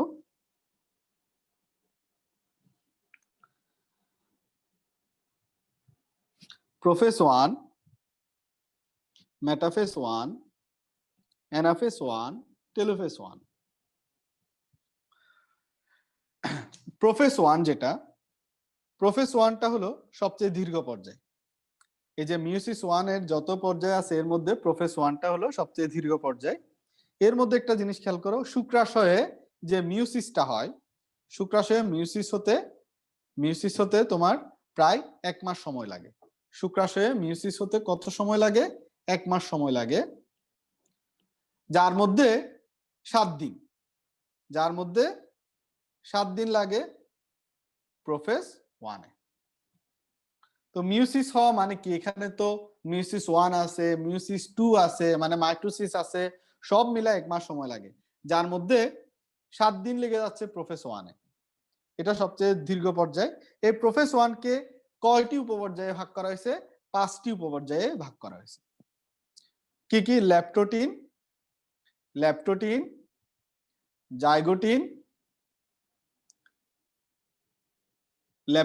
Zygotene, pachytene, diplotene, diakinesis. এর মধ্যে সবচেয়ে ইম্পর্টেন্ট যেটা 100% মনে রাখো, পরীক্ষা আসলে প্যাকাইটিন ধাপ থেকে আসবে। আজকে লিখে দিলাম, পরীক্ষা যদি এবার আসে তাহলে প্যাকাইটিন ধাপ থেকে আসবে 100%। আচ্ছা যাই হোক, আমরা শুরু করি ল্যাপটোটিন থেকে। ল্যাপটোটিন জিনিসটা কি? এই ল্যাপটোটিন ধাপে হলো, এখানে তো আমরা যেটা আলোচনা করি সেগুলো হলো নিউক্লিয়াসের বিভাজন, প্রোফেজ, মেটাফেজ, অ্যানাফেজ, টেলোফেজ। এগুলা মানে কি? এখানে মানে কি নিউক্লিয়াসের যে চেঞ্জ গুলা হবে সেগুলা। তো এই নিউক্লিয়াস থেকে পানি বের হয়ে যাবে, প্রোফেজ মানেই তো পানি বের হয়ে যাওয়া, তো পানি বের হওয়ার শুরুটাই হচ্ছে ল্যাপটোটিন। তো পানি বের হয়ে গেলে ক্রোমাটিড গুলা একটু খাটো এবং মোটা হয় এবং একটু কালার দেখা যায়, মানে রঞ্জক প্রাপ্ত হয়।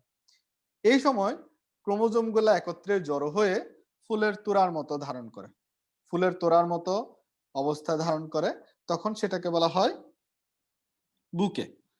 ইংলিশে বলা হয় বুকেট বা বুকে বলবা। তো খেয়াল করো, যেটা ফুলের তোড়ার মতো কবে সজ্জিত হয়? এটা হলো ল্যাপটোটিন ধাপে। ক্রোমোজোম গুলা ফুলের তোড়ার মতো সজ্জিত হয় কবে? ল্যাপটোটিন ধাপে। আর এটা হলো উদ্ভিদ কোষে হয়। আর প্রাণী কোষে ক্রোমোজোম গুলার পোলারাইজ বিন্যাস ঘটে, বড় ছোট এভাবে পোলারাইজ বিন্যাস ঘটে প্রাণী কোষে।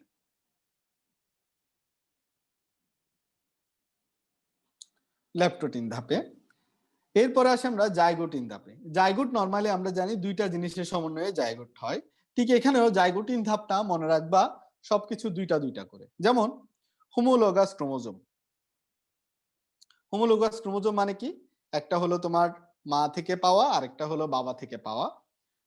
তো হোমোলোগাস ক্রোমোজোম যখন জোড়ার সৃষ্টি করে, হোমোলোগাস ক্রোমোজোম গুলা যখন কি করে?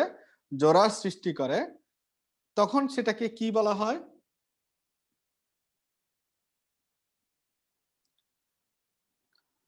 হোমোলোগাস ক্রোমোজোম গুলার মধ্যে যখন জোড় সৃষ্টি হয় তখন সেটাকে কি বলা হয়? বাইভ্যালেন্ট। বাইভ্যালেন্ট।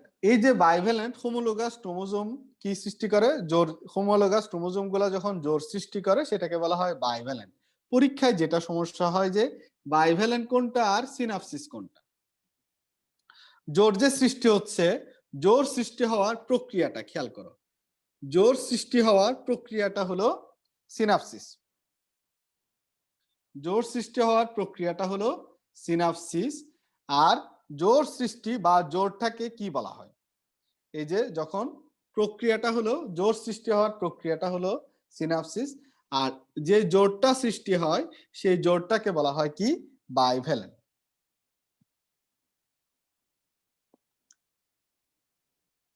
এই দুইটা শব্দ একটু খেয়াল রাখবা। এবার আসি আমরা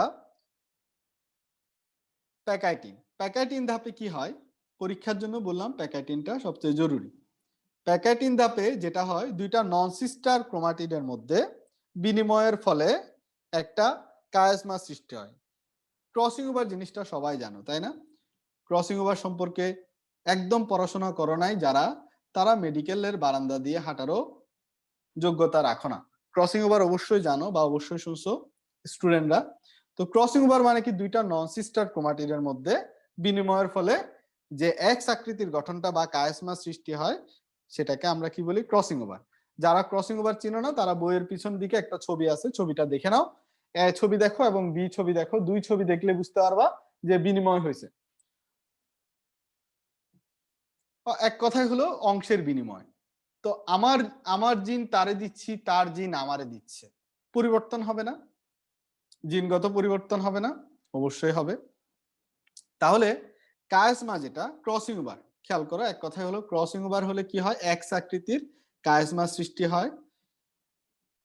এক্স আকৃতির কি সৃষ্টি হয়? কায়াসমা সৃষ্টি হয় এবং চারটা বাহু পাওয়া যায়, যেটাকে আমরা টেট্রাড বলি। এই তিনটা শব্দ মনে রাখবা, কায়াসমা সৃষ্টি, ক্রসিং ওভার এবং টেট্রাড। এই তিনটা ঘটনা কোন ধাপে ঘটে? প্যাকাটিন ধাপে ঘটে।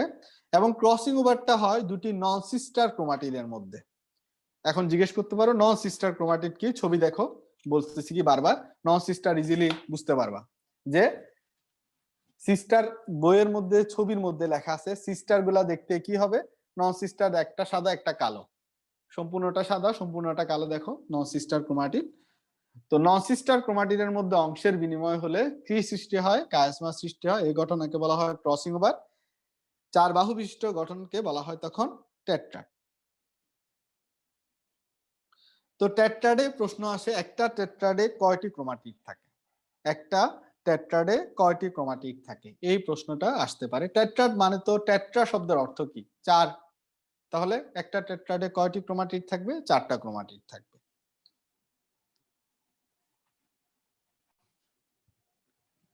এখন আসি আমরা প্যাকাটিনের পরে ডিপ্লোটিন। ডিপ্লোটিন থেকে শুধু একটা দুইটা লাইন লিখে রাখো যে ডিপ্লোটিন ধাপের আরেকটা নাম হলো প্রান্তীয়করণ ধাপ।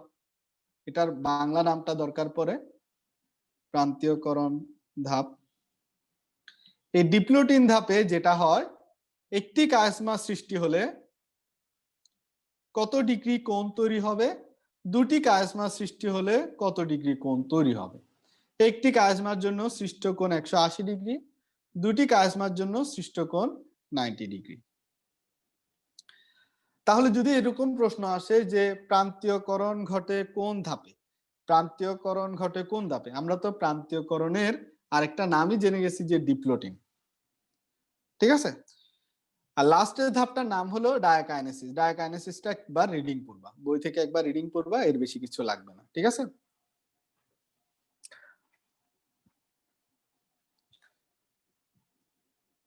বোঝা গেছে তাহলে? আচ্ছা, এই যে ক্রসিং ওভারের কথা বলছি, ক্রসিং ওভারটা একটু ডিটেইলস বলে ফেলি। এই ক্রসিং ওভারটা কে আবিষ্কার করছেন? Thomas hunt Morgan. কত সালে? 1909 সালে। 1909 সালে আরেকটা বিখ্যাত আবিষ্কার আছে, কে বলতে পারবা? বিজ্ঞানী সোরেনসেন আবিষ্কার করছে। কি আবিষ্কার করছে বলো তো? 1909 সালে পিএইচ স্কেল। সাবাস, ভেরি গুড। 1909 সালে হলো থমাস হান্ট মর্গান ভুট্টা উদ্ভিদের মধ্যে ক্রসিং ওভার আবিষ্কার করেন। এই জন্য তিনি নোবেল পুরস্কারও পাইছেন। কত সালে?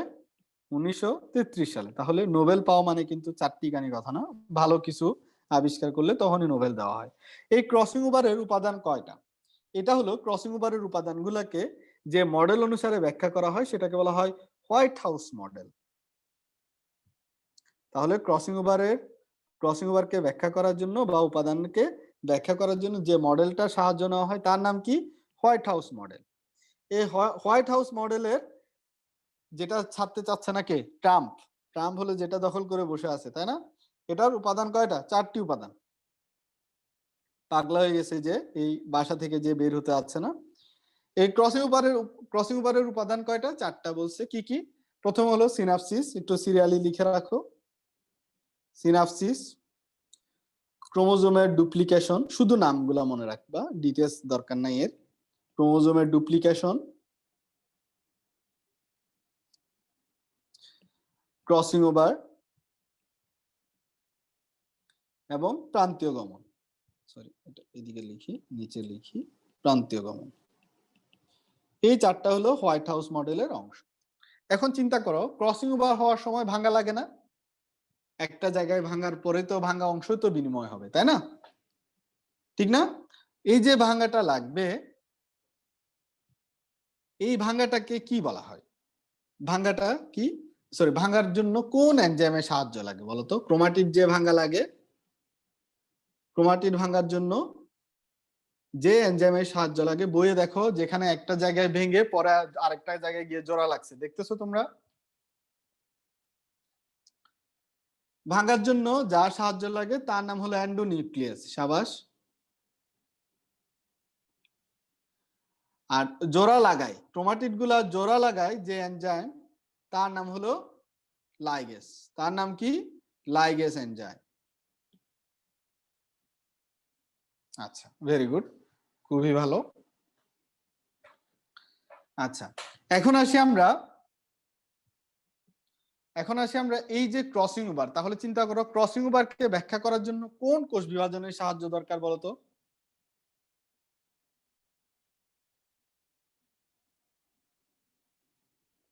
মিয়োসিস। এই মিয়োসিসটা আরো কোথায় কোথায় কাজে লাগে দেখো। মেন্ডেলের যে কোষ, মেন্ডেলের যে তোমার সূত্র ছিল, মেন্ডেলের সূত্রগুলোর বর্ণনা করার জন্য কিন্তু কোন কোষ বিভাজনের সাহায্য লাগে? মিয়োসিসের। ঠিক আছে। আচ্ছা, জনন কোষ সৃষ্টি, মনে আছে জনন কোষ সৃষ্টি যদি আসে কি বলছিলাম? জনন কোষ সৃষ্টি হলো মিয়োসিস কোষ বিভাজনের ফলাফল। যদি বলা হয় জনন কোষের সংখ্যা বৃদ্ধি, তখন কিন্তু আর মিয়োসিস থাকবে না, তখন কি হয়ে যাবে? জনন কোষের সংখ্যা বৃদ্ধি হলে কি হবে? মাইটোসিস। জননাঙ্গ সৃষ্টি, জননাঙ্গ সৃষ্টি খেয়াল করো। জননাঙ্গ, অঙ্গ মানে কি? দেহকোষ। অঙ্গ মানে কি? দেহকোষ।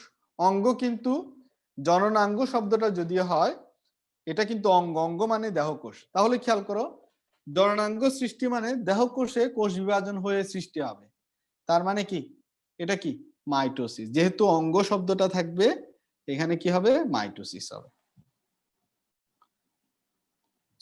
নতুন বৈচিত্র্যের সৃষ্টি করতে হলে কোন বিভাজন দরকার? মিয়োসিস। নতুন বৈচিত্র্যের সৃষ্টি করতে হলে কি দরকার? মিয়োসিস দরকার। ক্রোমোজোমের সংখ্যা ধ্রুব রাখতে হলে কোন কোষ বিভাজন দরকার? মিয়োসিস।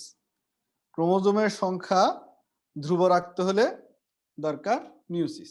আচ্ছা, ভালো করে খেয়াল করো, এই পরীক্ষায় যেগুলো যেগুলো সমস্যা হয়, ক্রোমোজোমের সমতা রক্ষা যদি বলে তাহলে হবে কি? মাইটোসিস।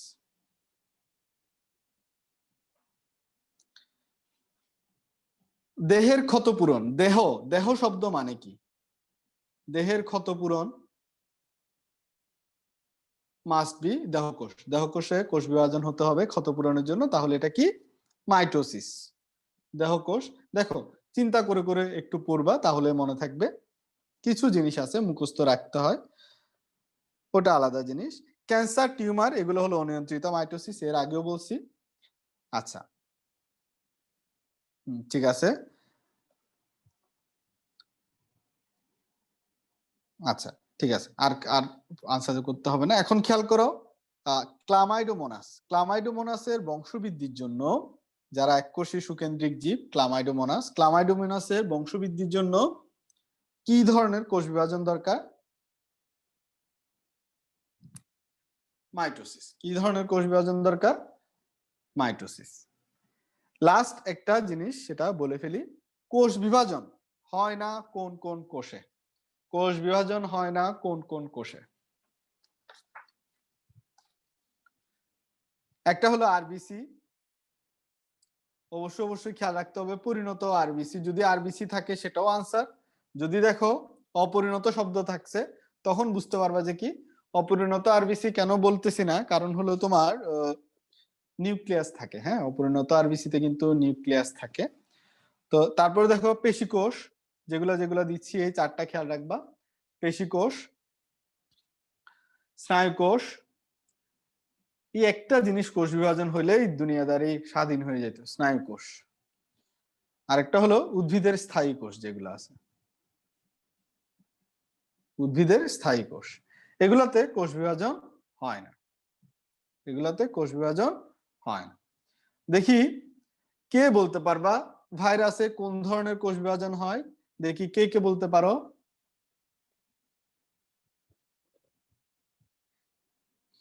অনিন্দিতা বলছে মাইটোসিস, আচ্ছা। শামসুল বলছে মাইটোসিস, মুন্না, আচ্ছা আফিয়া, আচ্ছা মাহফুজ, আচ্ছা জেমি মাইটোসিস, ইশরাত মাইটোসিস, আচ্ছা মাইটোসিস, শতাব্দী, মোচানা, আচ্ছা তারপর হলো আচ্ছা অর্পিতাও বলছে মাইটোসিস। ওকে, যারা মাইটোসিস বলছো তারা চিন্তা করো ভাইরাস হলো, আমি জিজ্ঞেস করেছি ভাইরাসে কোন ধরনের কোষ বিভাজন হয়, ঠিক আছে? তো চিন্তা করো কোষ বিভাজন হতে হলে কোষ থাকতে হবে। ভাইরাস তো কি, ভাইরাসের প্রথম লাইনে লিখা আছে ভাইরাস হলো অকোষীয়, যার কোষই নাই তার কোষ বিভাজন হবে কোত্থেকে? ঠিক আছে, যার মাথায় শিঙি নাই সে ঢুস মারবে কেমন, সহজ কথায়। তাহলে এখানে কোনো কোষ বিভাজন হয় না। ভাইরাসে অনেকে ব্যাকটেরিয়া পড়ার সময় একসাথে ভাইরাস পড়ে ফেলে, যে ব্যাকটেরিয়ার ছোট ভাইতে ভাইরাস একসাথে পড়ে ফেলি, এরকম পড়া যাবে না। তোমাদের জন্য একটা বাড়ির কাজ দিচ্ছি, একটা বাড়ির কাজ, একটা প্যারা নিজেরা পড়ার জন্য, সবই আমি পড়াই দিছি, এটা তোমাদের পড়ার জন্য দিচ্ছি, একটু কষ্ট করে দেখবা। সেটা হলো মিওসিস কোষ বিভাজনের 84 নাম্বার পেজে আবিষ্কার ও নামকরণ একটা টপিকস আছে, এটা তোমাদের জন্য দিচ্ছি। আবিষ্কার ও নামকরণ 84 পেজে,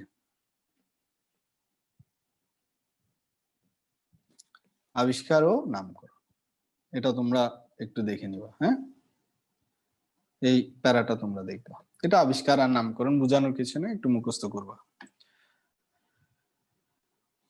ওকে।